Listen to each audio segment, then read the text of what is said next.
जय श्री सद्गुरुदेवाय नमः। जय श्री गणपति देवाय नमः। ओम नमः शिवाय।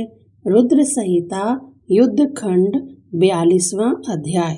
नारद जी बोले, हे ब्राह्मण, शिवजी के महान आख्यानों को सुनकर मुझे अभी भी तृप्ति नहीं हुई है।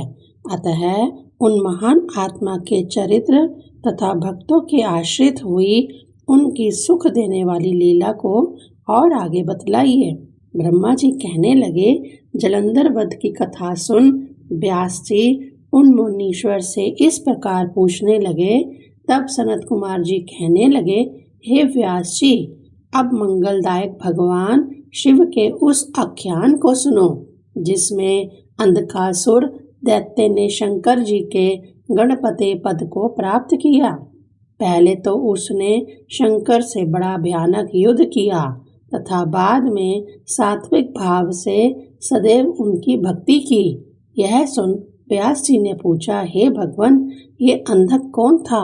किसके कुल में उत्पन्न हुआ था? किसका पुत्र था? यह कृपा विस्तार से बतलाइए।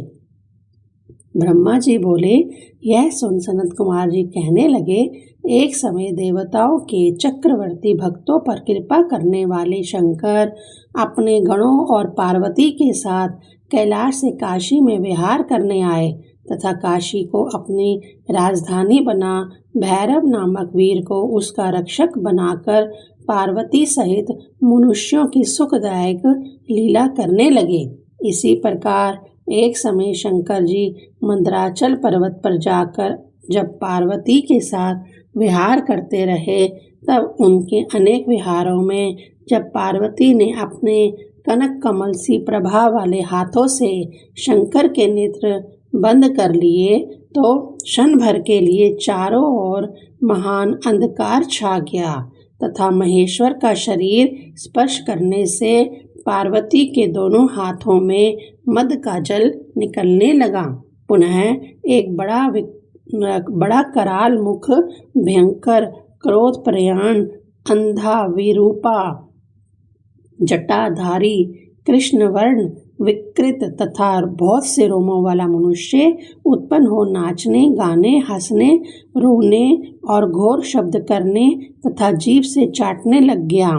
उसके अद्भुत दर्शन से गौरी को बहुत आश्चर्य हुआ तथा भगवान से पूछा, यह घोर पुरुष कौन है?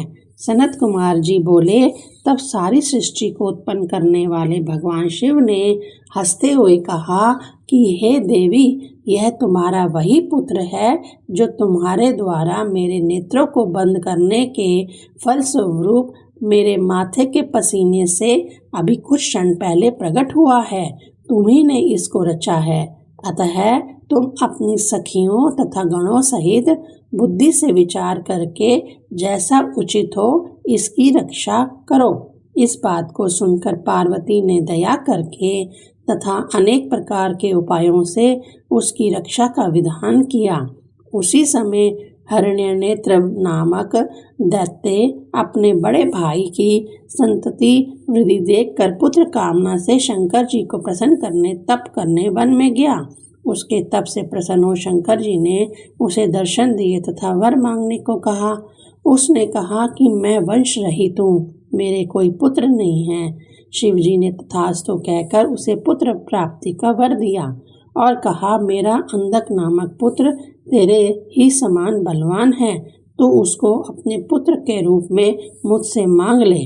उस दैत्य ने शिव पार्वती की प्रदक्षिणा करके उस पुत्र को प्राप्त किया तथा अपने साथ ले घर वापस आ गया। उसके पश्चात उसने देवता, पृथ्वी तथा पाताल वासियों को जीतकर अपने देश में मिला लिया। फिर तो दैत्यों के राजा हिरण्याक्ष के आतंक से देवता व्याकुल हो गए। उन्होंने सर्वात्मक यज्ञ में काल विरह रूप प्रधान विष्णु जी की आराधना कर उन्हें पाताल भेजा। उन्होंने वहां जाकर अपनी घोर दाढ़ों के प्रहार से पिशाचरों की सेना को मथ कर सुदर्शन चक्र से हिरण्याक्ष का सिर काट उसके राज्य पर अंधक का अभिषेक किया। फिर अपनी कराल दाढ़ों पर पृथ्वी को उठा जल पर स्थापित किया। हिरण्यानेत्र के मरने से सब देवता तथा मुनि तथा अन्य जीव सुखी हो गए। 43वां अध्याय।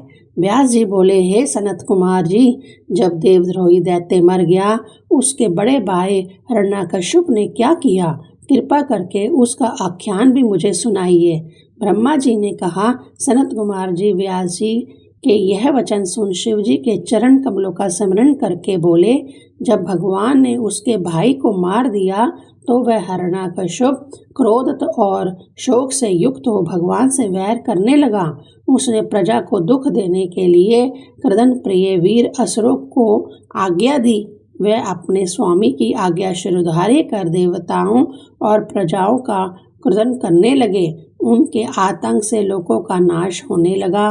देवता लोग स्वर्ग छोड़ पृथ्वी पर भाग गए। हिरण्यकश्यप अपने मरे हुए भाई को जल दान आदि देकर उनकी संतानों आदि को संतावना देते हुए अपने को अजर अमर अजय तथा अप्रतिद्वंदी जान एक छत्र राज्य करने लगा। इसके बाद मंदराचल की गुफा में जाकर एक अंगूठे के बल खड़े होकर बुझा उठा आकाश में दृष्टि बांध बड़ा ही घोर तप करने लगा। इसी बीच देवताओं ने दैत्यों को जीतकर अपने अधिकार में कर लिया। उधर जब हिरण्यकश्यप के तप तेज से निकली अग्नि सब लोगों को बांधने लगी तो उससे तप्त होकर देवता दुखी होकर ब्रह्मा जी के पास गए। ब्रह्मा जी ने हिरण्यकश्यप को वर दिया कि उसे मृत्यु का भय नहीं होगा। वह ना किसी अस्त्र, पाश, वज्र, सूखा वृक्ष, गिरेंद्र, जल और अग्नि से मर सकेगा तथा देवता, दैत्य, मुनि, सिद्ध आदि सृष्टि का कोई भी जीव उसे मार ना सकेगा। वह स्वर्ग, नरक, पृथ्वी, ऊपर नीचे, दिन रात में भी नहीं मर सकेगा। तथापि उसके वर का तप देकर भी ब्रह्मा ने उसे 40,000 वर्ष तक राज्य करने के लिए असुराधिपति बना दिया। उसने राज्य पा उन्मत्त हो त्रिलोकी को ही नष्ट कर देना चाहा। उसने सभी धर्मों का नाश कर रण में प्रसन्नता व्यक्त की तथा सभी देवताओं को जीत लिया। इंद्र आदि सभी देवता व्याकुल हो ब्रह्मा जी की आज्ञा ले क्षीर सागर में विष्णु जी के पास पहुँचे तथा विष्णु की अनेक प्रकार से स्तुति कर अपना दुख कहा। उन्हें सुन विष्णु जी ने सब देवताओं को आश्वासन देकर अपने अपने धाम जाने की आज्ञा दी तथा कहा कि वे अवश्य ही दैत्य का वध करेंगे। इसके बाद विष्णु नरसिंह रूप धारण कर दैत्य की नगरी में गए। दैत्यों से प्रबल युद्ध किया। तब उस अतुल प्रभाव वाले नरसिंह भगवान को देखकर दैत्य पुत्र प्रहलाद ने अपने पिता से उस जगन्मय की प्रशंसा की तथा कहा कि आप उनकी शरण में जाइए। उस पर दैत्य ने पुत्र को दुरात्मा कहा और अपने वीर दैत्यों को नरसिंह को पकड़ लाने की आज्ञा दी, परंतु वे उसके समीप जाने से ही ऐसे दिग्ध हो जाते थे जैसे घास के तिनके। जब दैत्यराज स्वयं युद्ध करने गया परंतु नरसिंह के आगे उसकी एक न चली तथा उन्होंने उसे पकड़ अपनी जंघाओं पर रख उसके मर्म स्थानों को अपने नाखून से फाड़ डाला तथा उसके सभी अंगों को चूर चूर्ण कर दिया। इसके बाद प्रहलाद को बुलाकर उसके पिता के राज्य पर बिठाया गया तो सभी देवता प्रसन्न हुए तथा विष्णु जी अपने आलोक को चले गए। तब व्यास जी बोले, अब हमें आप वह कथा सुनाइए जिसमें अंधक को प्रभाव प्राप्त हुआ तथा वह गण अधिपति बना तथा उसने शिव जी से युद्ध किया। ओम नमः शिवाय।